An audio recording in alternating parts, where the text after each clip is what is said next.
ben, en fait, quand j'y réfléchis, je pense que ça a toujours été là, quelque part. C'était toujours présent. Ça m'a toujours intéressé et ça m'a toujours pris aux tripes, on va dire. Mais après, les problématiques augmentant, le changement climatique s'accélérant et aussi la médiatisation de tout ça s'accélérant, je pense que ça continue à monter, monter, monter. Et donc peut-être que la question, c'est aussi de savoir qu'est-ce qui était le déclenchement d'un changement plutôt professionnel pour me consacrer à ces enjeux-là pleinement.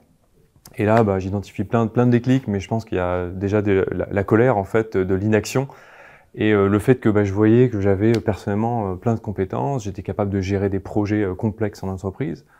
Et je me suis dit, mais pourquoi est-ce que j'ai d'un côté une peur, une colère par rapport à cette inaction environnementale et d'un autre côté plein d'actions mais qui ne sont pas du tout orientées vers ça, voire même à l'inverse.